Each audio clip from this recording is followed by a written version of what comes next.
Dr. Stoloff is actually a professor in the education department of Eastern Connecticut State University, where he has been teaching courses in educational technology, online graduate program, and in the social foundations of education and liberal studies since 1995. He received his Ph.D. in Comparative and International Education from UCLA, MA in Educational Technology from Concordia University in Montreal, and his BS is in Biology, Secondary Education from SUNY, Brockport. So Dr. Stoloff is actually going to discuss with us today about a very interesting idea, because I was very much looking forward to this session. It's about intercultural connections among universities. He has done some very intensive research on connections between different students and teachers from all over the world who come together for collaboration. And you all know it's very important that at this age, in this era, basically we get rid of all the cultural barriers that are stopping us from communicating with each other, cooperating with each other, collaborating with each other for a better tomorrow. So over to you, Dr. Stoloff. Now I may say, like, the virtual floor is yours. Thank you very much, Ramsha, and I thank everyone who's here. I've been watching the live stream on Zoom for a few hours now, and I can say that you have a great team at UMT, starting with Dr. Nadia, and also Saeed was great, and all the people behind the team. And Ramsha, you were great. I was very impressed by Asma and her presentation. And I want to make this session to be interactive as much as we can make it interactive. So feel free to interrupt. But first, I want to, again, express my appreciation to your team. Thank you so much, sir, on behalf of everybody at UMT-CONNECTED. All right. Thank you very much. So I'm going to share my screen. This is a website that you could readily access. I'll put it in chat also, so that if you'd like to see the website, you can readily access it.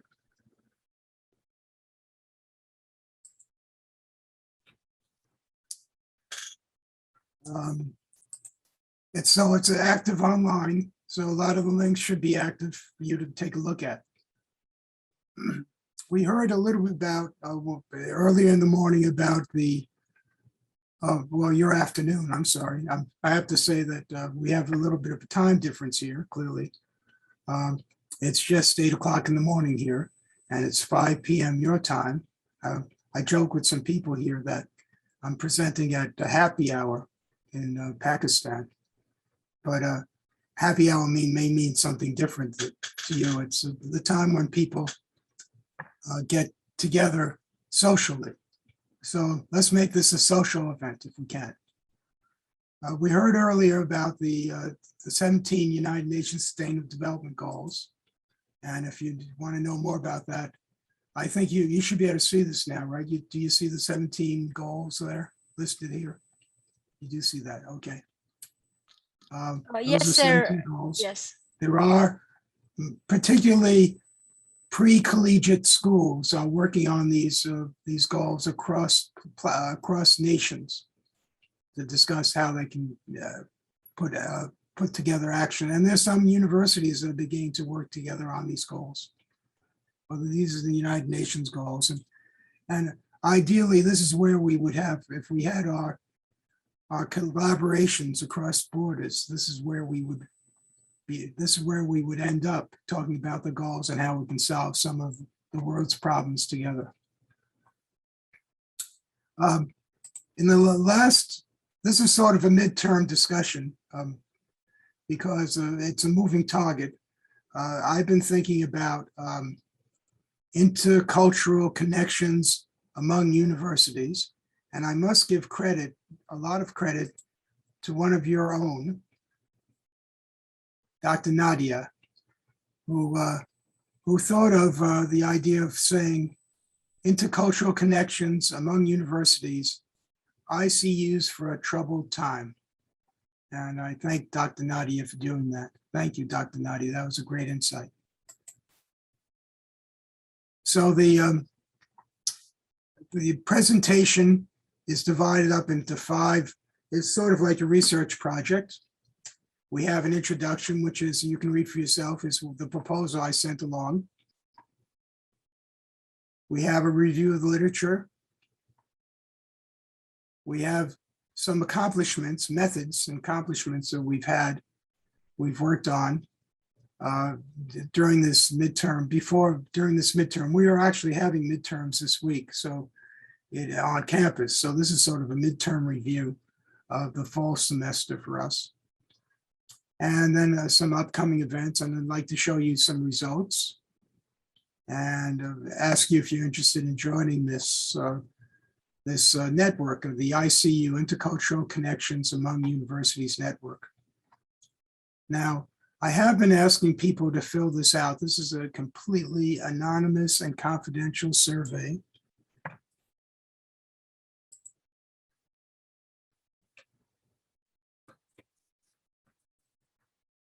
And if you're interested in filling it out, you don't have to. It's just something to keep you busy while I'm talking. And please interrupt me if you can. Please ask questions. I just looked at the chat, and Dr. Nadia, thank you. And so that's in the chat now. So if you'd like to do that survey, I'm collecting the survey information for October. I will show you the survey information for September and see if there's anything of interest. It's a pilot study. The survey was designed to be a pre-survey, and at the end of our experiences together, it would be post-survey. So that's the introduction. The introduction is above if you want to read it. That's the link. Now the review of the literature. I've been influenced lately by something called place-based pedagogies. I don't know if you've heard of that. It's becoming very popular in the United States.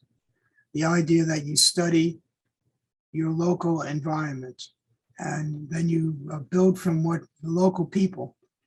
For instance, here we're very active in the United States on recognizing that the European immigrants that came to the North America upset what was already very strong cultures that were here. And we were beginning to recognize in formal ways that we owe a debt to the native people, the indigenous people that were here before the Europeans came, the Europeans. I'm of European stock, although I do trace my roots somewhere else also. But my great-grandparents and grandparents came to the United States a little more than 100 years ago. We were new immigrants when they came.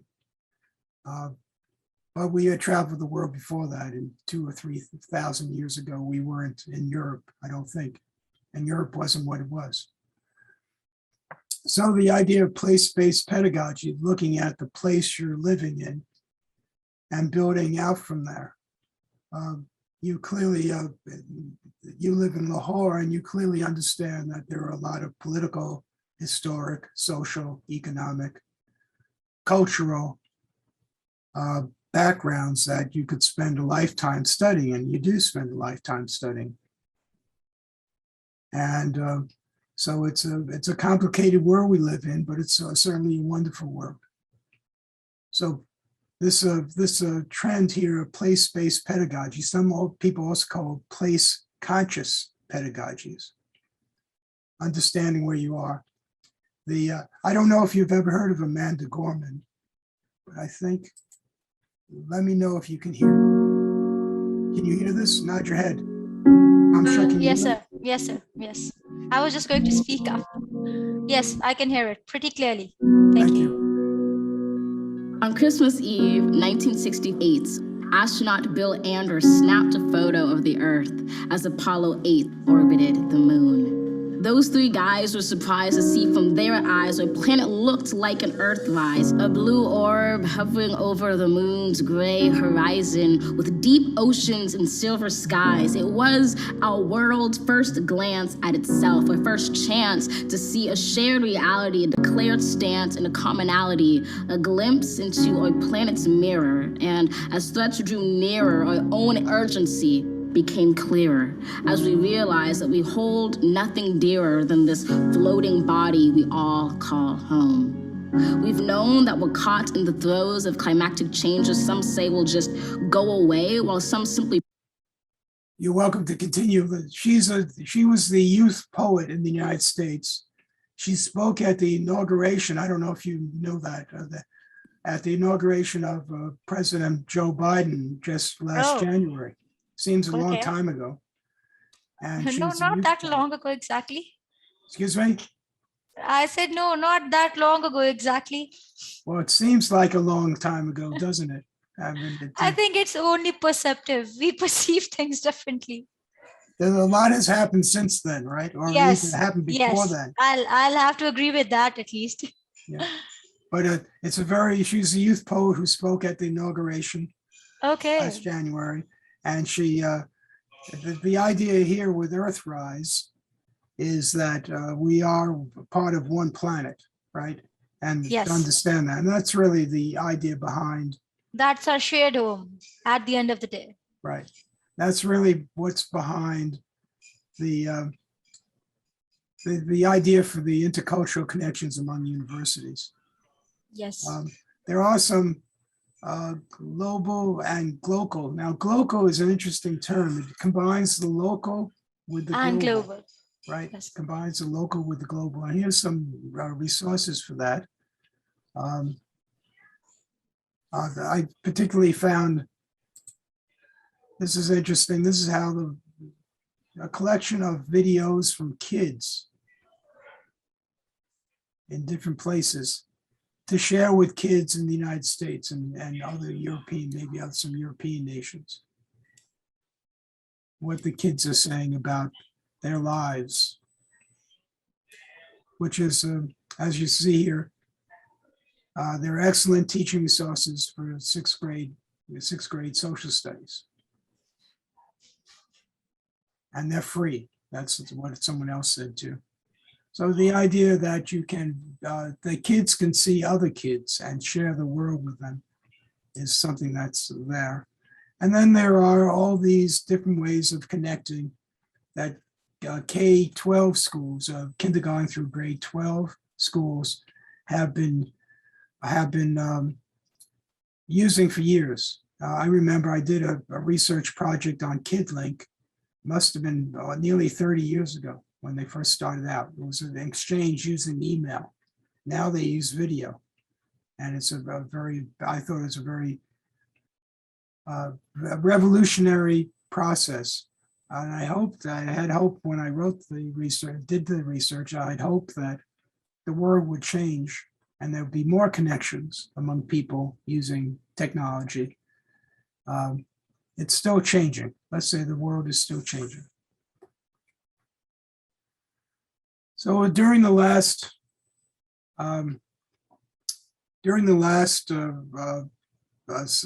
semester, we've had a few intercultural connections among universities.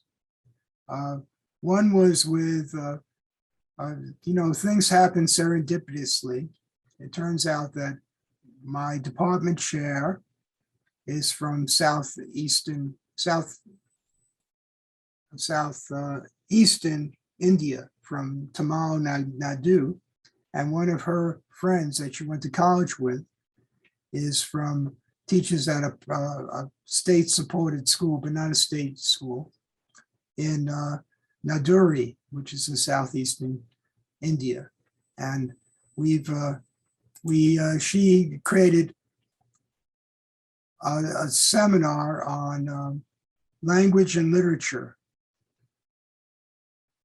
back in September 9th. And so we, two of us here at Eastern, presented, one of my colleagues presented, Dr. Parisi presented on the literature of fantasy, Harry Potter and other literature, and Star Wars. And I presented on this topic, which is connecting the local, the global, and ICUs. And these are my notes from the presentation.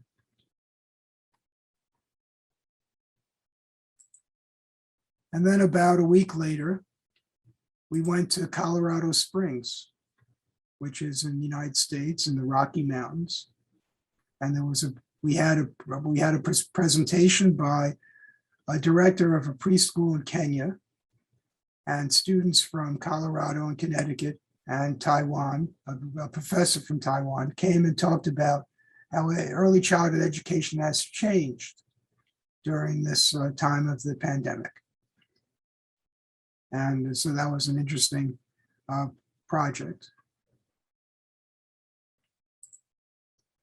And then about a week after that, we went to Ecuador, and we talked about human rights and education with a professor in Ecuador.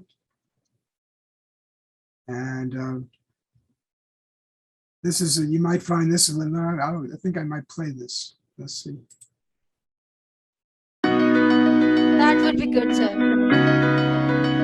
It gives me great pleasure to invite all universities, research centers, and experts from all over the world working on sustainable development and sustainable development goals to come and join us in this major platform we are launching by today. The World Association for Sustainable Development has been working very closely with the United Nations over the last several years, including knowledge management report in 2016 and 17 on the public-private partnership.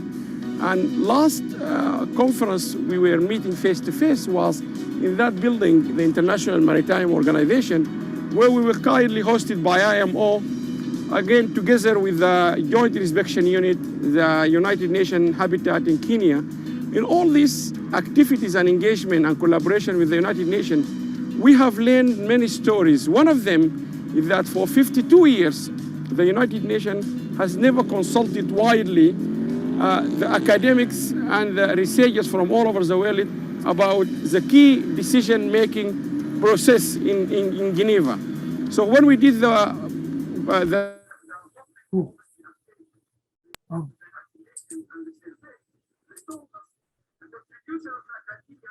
What's happened?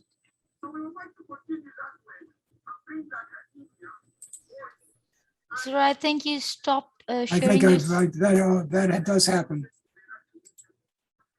Okay, you can share it again.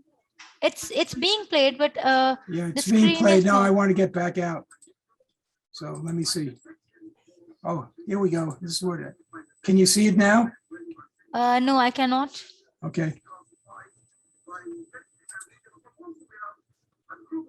Oh, now you can see it here. Let me go back a little. I wanted to show you the map.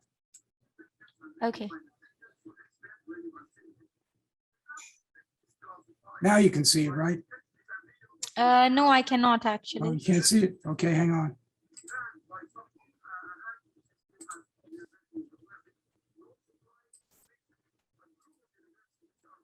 barely focusing Now on I women. can see it now. We also try Now to we can see it. Now we can highlight see the it. focus of some universities on the youth and the activities of the young generations. So I encourage you or invite you to join us. Please visit the website. It's very easy. It's sdgsuniversities.org and register either in the university or research. I wanted to show you the map. Let's see. Yeah, you wanted to show me some map. Yes. Map, right. The map here. Oh, it's tricky to do that.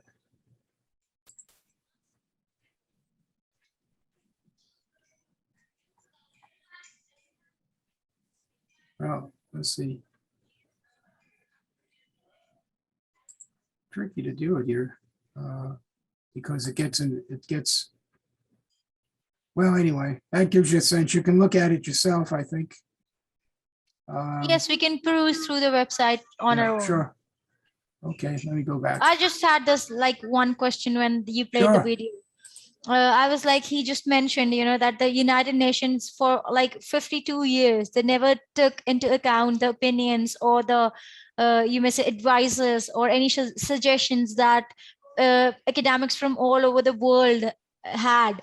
Right. They would have liked to give them that kind of insight from their part of the world, and they just created their policies of more than 52 years on their own. So, what is your take on that? How do you think we actually came around to the point where UN has actually come to terms with the fact that they cannot operate the show alone and they need to, take everybody, together. Once to move on, collaboration is needed and everybody needs to be, that inclusiveness has to be there.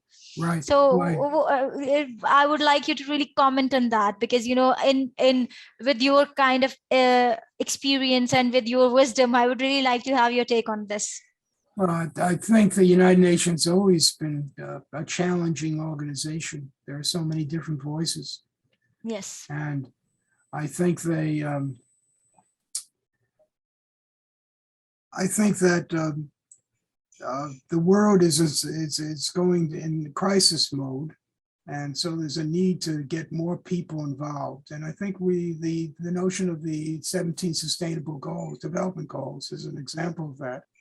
Yes. We recognize that what happens in Lahore affects what happens in Willimantic. We didn't always think of that way. We also recognize that there are a lot of similarities across cultural similarities in universities. A lot of what I heard in the last few hours reminds me of what goes on here.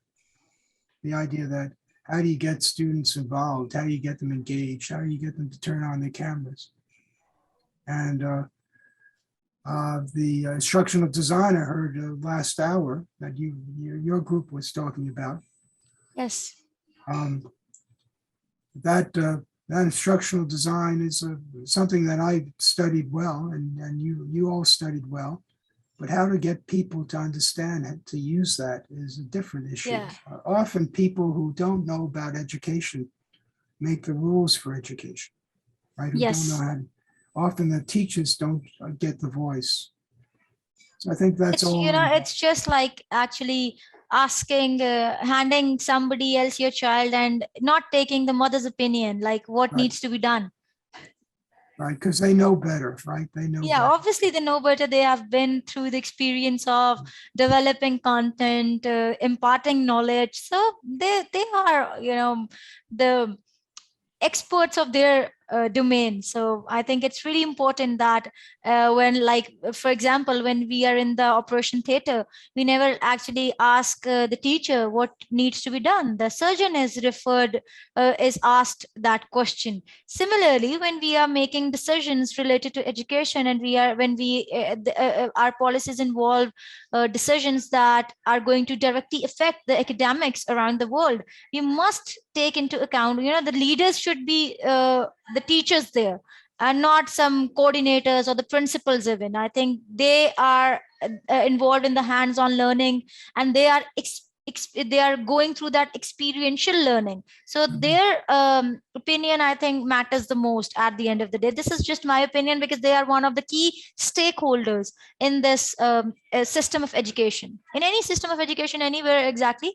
So this is my opinion. Right. Anybody is open and free to disagree with me, but this is just what I think. Right, and often teachers are not.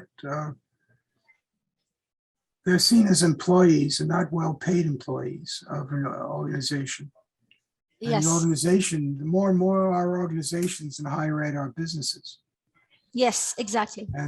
And so we're seen as part of the profit motive of the university. Exactly. You are just like the manufacturers who are creating products that is, the students, quite unfortunately, but this is what the whole system of education has become. It has actually been warped into a business, a money-making business. And I think that has been affecting the quality of education, the quality of civil and moral values that used to get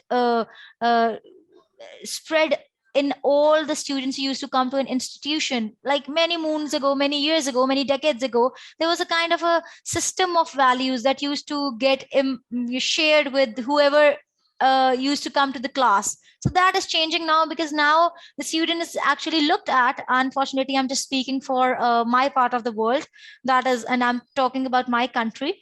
The student is looked at as a customer. So if you are dealing with him or her as a customer, I mean, what good can actually come of it? Because then you will be only focused on profit, which is not going to go do us much good, because then our focus will be shifted from non-materialistic profits that we can make from it, and it will be shifted towards only, monetary profits. And I think that's a bad situation. Right, and the students, you recognize the students are also understand this too, I think. And so they go to organizations that can provide them the easiest path to success. Yes. And a guarantee for jobs. And part of what's happening in the United States and other parts of the world is people are beginning to see that higher ed does not guarantee a job. I guess I heard that a few hours ago, right? Yes. The notion that the soft skills, and I really applaud what you do at UMT. You talk about the soft skills. I don't think Yes. people talk enough about the soft skills. Yes, we have actually properly designed courses for that. And I myself take one of the courses that is actually focused on communication skills. But our whole focus is actually on, uplifting the students, because we speak English as a second language. And regardless of the fact whether we'd like it or not, English is like the medium of communication across the world. Like even in China, they are even in France, they hate it when we use English, but at least they know English. So, that communication can actually happen in that. But because we are speakers of English as a second language, we face a lot of anxiety and confusion and sometimes confidence issues. I think that's pretty natural. If I would ask you to learn Urdu, that is our mother tongue, as a second language, you would experience the same things, because at the core, we all are, made of the same blood and of the same flesh. So those things are similar and same. As you said, that now people are realizing that we share a lot of similarities. So the biggest similarity across all cultures and across all races is that we are all human. We share those same emotions. Whatever hurts one usually hurts the other as well. Right. True, very true. And I wanted to, I guess I think it was a comment that Dr. Nadia asked, can the place-based or place-conscious pedagogies, can they improve the understanding of the local environment? And I think that's very true. And as they improve the understanding of your local environment, yes, rising above and looking down on your city, which you can do easily with Google Maps. Okay. And so you'll get a whole new view. And as you do that, you can go into see the fundamental nature of human beings. Because cities are very often very similar in a lot of ways. So I think that's an important thing to think about, is how if we have these conversations across borders, which we used to have trouble doing. Now we can do readily, right? We can readily cross borders. Although we have to deal with time zones and things like that. But there should be more discussion. I don't understand why, for instance, and you can see down here that last week, we had a presentation by a professor in Kerala, India, which is in the southwestern coast of India, and he talked about ecosystems in India. So why wouldn't we want people who live in their local place talking about their local place to us? Why do we expect other people to know about that? Why can't people share what they know locally? And that's the issue I think we have here, the idea of getting the local people to talk about and share their worlds with other people. And maybe in that way, we'll be able to share our perspectives. I think I went through the early childhood ed one that we had in Colorado Springs. Human rights and education was in Ecuador, and the Quito, the capital of Ecuador.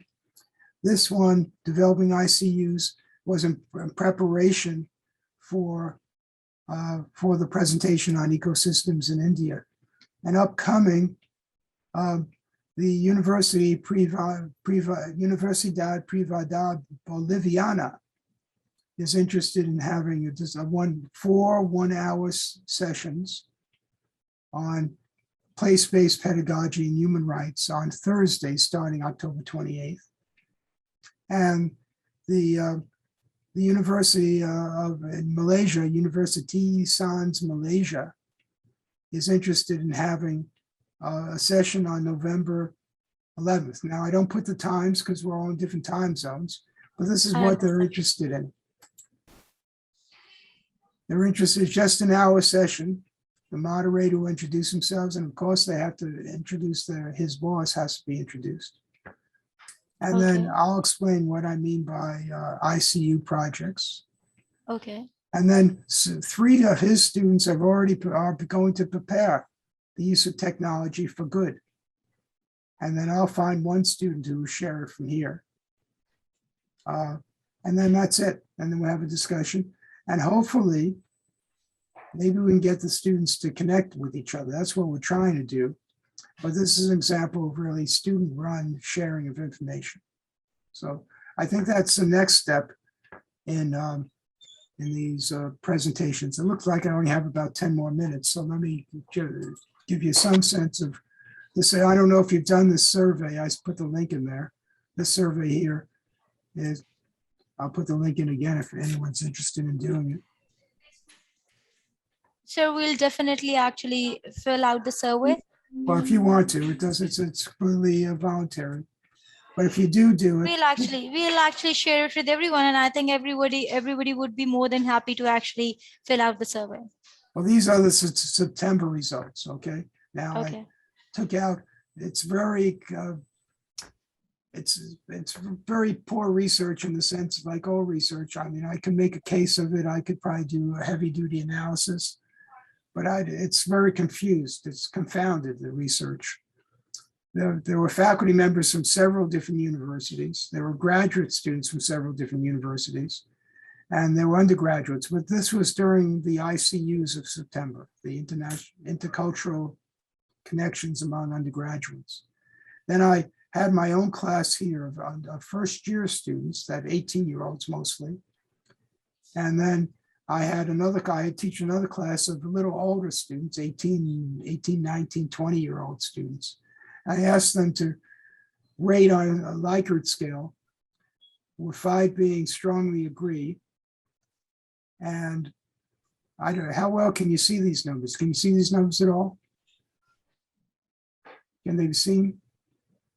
The Yes, numbers? Yes, Can you see them? they're pretty tiny, but I can see them. Yeah, it's pretty tiny. The real point here is that these questions, for instance, I'm aware of my culture's rules and biases. The faculty said 4 out of 5, they said 4.7. So on average, they were pretty well aware. Grad students were pretty well aware. The undergraduates who were in the ICU were. My undergraduates here, 4.3. That's about 24 undergraduates, 18-year-olds who want to become teachers. They had 4.3. But the other class that enrolls any students of the general ed liberal arts course, they said 3.8. So that's an interesting difference. Although I'd have to do analysis to see if it was significant. But consistently, I'm just talking about my students here, the intercultural course students, I think are in need of more intercultural experiences because their own numbers were all lower than the first year students who just got here. It's consistently lower. But I don't know how significant it is. And above this group, I thought was particularly interesting that the statement, I reflect on cultural perspectives. Multiple cultural perspectives. Yeah, multiple And, cultural perspectives.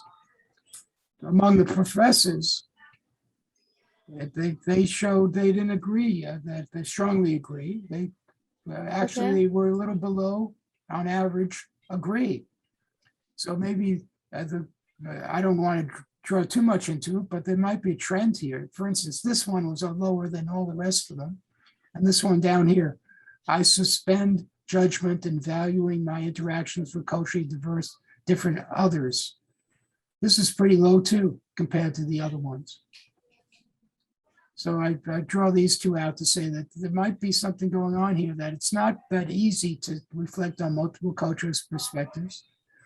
And it's not that easy to suspend judgment in valuing interactions with culturally different others. It may be challenging. So I'm just seeing if there's any trend. I don't know how useful this is, but I wanted to put that. And I guess I only have about 5 more minutes. So if you're interested. You still have got 9 minutes, sir. Thank you. Well, more time for dialogue. If you're interested in getting involved with our ICUs like Dr. Nadia has and other people, I will put in the chat the link to our guest book. Okay, this is our guest book. Okay. It asks you who you are, and so the first one is the cultural survey, the pre-survey, and the second one is the guest book. If you're interested in filling that out, and Okay, then we'll have your name, and we can connect with you. If you're from a different university, we'd like to hear from you. If you're from UMT, I hope that we'll continue our collaborations. Let me apologize ahead. My university system is very slow with these. They haven't, this is something new for them, this idea of consistent connections with other universities. I know UMT has a great page of about 40 or 50 different universities that you're connected with. My Yes. university barely connects with any other university, even though we're in a state university system. We don't know what's going on at the other ones. So we barely connect. So I request patience with, because I know that formally we should have memorandums of understanding between our universities. And my university, the memorandum of understanding that we've tried to put it forward was returned once because it had something legal that our lawyers didn't like. And then we returned it again, and now they're ignoring it. They haven't done anything with it. So I hope they will. I'll keep pushing on it. So best of luck for that. I have been able to write letters of thanks to people if that helps people with their promotion files and their tenure files. And I'd be happy to write letters of thanks myself with my signature, but I don't, it's really hard to get administrators here to interact with this because they are always very fearful of things, unfortunately, because they, as we talked before, Ramshah, this is a business and they don't want any problem with the business. Yes. They want things to be smooth. Yes, exactly. Okay, and here are some of the references. The reference here, the first one was about place-based art education pedagogy abroad. So when university faculty take students to other countries to study art, this is ways of really digging into the culture through art. That's what this article is about. It was presented at a conference just last week, and I met the author. We were doing a place-based exercise in a beautiful farm, on a beautiful farm. And I had a little discussion with her, not about this article, but just get to know her. And the other article about Go Local is from a librarian who believes that libraries should be the center of local activity in a school, because their libraries are placed in a school, they're local to the school, but they open the world to kids. And a book that I don't even have to, there is right there. A book that I'm using with my undergraduates, that if you can get it, it's online as a free copy using certain resources, perhaps you could use it. It's called Becoming a Globally Competent Teacher. And it goes through really the kinds of resources that I've discussed before that can that can be used in the classroom to get students to go beyond the local. Although you want to start with the local, go beyond the local to go to the global, where the globe becomes part of the reality of learning. Good. Any questions? Not from my side, sir, but I would now, if you have completed your presentation, I would just launch the question and answer session, and then we would definitely start receiving questions. Oh, well, what should I do? I should. No, I'm done no, with the you just stay here. You are done with the presentation? Yes. Okay. So all the listeners who are listening, I would just urge you guys, if you have any questions, could you please write them up, type them in the message box so I can ask Dr. Stoloff about them. Yes, Ramsha, perhaps you missed the question that I have placed over there. So if Dr. Stoloff allows me, I can ask directly. Yes, thank you very much, Dr. Stoloff, for your wonderful talk. And of course, this venture and this project and all your hard work into making it a success, and contributions from different universities. This is really appreciable. When you were talking about place-based pedagogies, I was thinking that at a micro level, if we can use it for subject or area specific inter-exposures. So can this model be utilized at a micro level within the institutes and within the schools? Well, I thank you, Dr. Nadia, for raising that issue. I think that it's a very, first, I think it's a place-based pedagogy. It's a good way to to get people to focus on their hometown, because they know their hometown, they have intimate connections with it. I would recommend that, as I try to do in my classes, is that we start with, do a geography lesson. For instance, I like to ask, where does your water come from? Where does your drinking water come from? Do you know where it comes from? And just saying that raises all kinds of issues of geography, certainly. What are the rivers that feed the water plant, where your water is processed, if it is? If it's not processed, where does it come from? If you have your own well, where does the water come from? How does the water get into the well? And then so you get, that's geographic questions, but then you can talk about water and quality of water, and that gets into chemistry and biology and physics, and then you can talk about the politics of water. There are nations in the world that have begun to fight over water. It becomes politics and economics of water. There's a prediction that it won't be gasoline that will be the major source of money in the future. It'll be drinking water that will be the major part of what we do. And we have examples in the United States where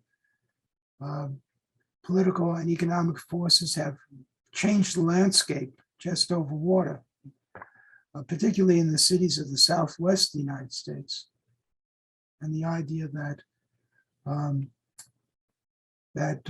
the eastern part of the United States currently has more water than we need, we get floods. And the western part of the United States has less water than we need. So how do we get the water from one part to the other part? That becomes then sustainable goals, right? So the development goals. So yeah, I think place-based pedagogy, particularly in the younger grades, but even on the level of the university, I think it's important. I always ask my students the first day of class, where are you from? Where are you from? Where are you now? And where are you going? And so I get it that it's a good exercise to get to know people. And I think from is very important. Wonderful. Thank you very much. And over to the host for more questions. Thank you, Dr. Anwar. Thank you so much, Dr. Nadia. So, sir, you answered that question, and I am waiting for questions here. Anybody who would like to ask any other question? Dr. Nadia's question has been answered. Yes, there is another question in the channel, which says that, are you aware of any cultural constraints associated with these developments that you have talked about? This is asked by Ms. Fatma Parvez. Cultural restraints about creating international, let me see if I understand. Cultural restraints on creating intercultural connections among universities. Yes, I'm aware of it. It's not only cultural, it's political, it's historical, it's linguistic. I mean, it's everything in this world. If we're ever going to be a world that isn't in fighting with each other, it becomes hard. If I want people from all over the world to meet in one place, then they have to be willing to leave their baggage outside, you know, the baggage of history and culture and linguistics. And that's tough because all our self-identity is based on those factors, right? Who we are. Nationalism has really done a terrible thing to human beings, dividing countries up, as you know, the division of countries. Now, outsiders came and created boundaries. I did a paper last week in Burlington, Vermont, which is on the border of New York, which is a state in the United States, and Vermont, which is another state, and across the border, Quebec, which is a province in Canada. And within a few miles of each other, they had elementary schools that never talked to each other. I mean, the kids there, within 5 miles of each other, because of those lines, were divided, and then they never got to know each other. Even though they may live in the most beautiful place in the world, they never got to know each other. So I asked the superintendent of schools in Burlington, do you connect with the schools in New York or Quebec? And he said, no, not really, we don't do that. And one of the teachers said, well, we did have conversations about water because we have a great lake that we share called the Lake Champlain. Do I think that there are restraints? I certainly do. And we won't stop having these restraints if we don't build a future, right? If we rely on the past, we won't, and we look to the past, we won't build a future together. Okay, sir. Thank you so much. In extension of the same question that you just answered, Ms. Fatma has actually sent us another question. Like, what role do you think, do you believe young learners should have in this? Well, I think they should have they should take the lead. The little children should lead us. That's what I think. And that was part of the presentation by the school district in Burlington, Vermont. They had 11-year-olds not elementary school students who were doing social action projects. They were looking at how to recycle in their hometown, how to get people from different communities to talk to each other. And then there was a presentation by a professor from Teachers College, Columbia, who's now going to be president of a famous early childhood ed center in Chicago, called the Eric Erikson. Eric Erikson was a famous philosopher of education. And she gave a presentation on how 3-year-olds and 4-year-olds could articulate and write letters with the help of people who could write to their legislators and their politicians to get them to change the world. And we know that Greta, right, the famous Greta, went around the world last year saying that, get out of the way, old folks. The young folks want to lead, and they should. Thank you so much, sir. Thank you so much. That was a pretty comprehensive answer. So we don't have any other questions, but we would really like to thank you on behalf of all the team every team member at UMT Connected for being with us, for sharing your research with us. And you said while you were showing me the results that I don't know how good it is, but let me just reassure you that it was pretty amazing. I mean, you have put in a lot of hard work and you have done it with a lot of positive and honest intent, and I think something that is done that way, it is very valuable, and it should not be regarded as something that is not useful. So best of luck for your other ventures, and thank you so much for your time and contribution and your participation in APOES 3.0. You stay with us, but we have our other presenter in line, so I hope that you will stay with us for the rest of the day.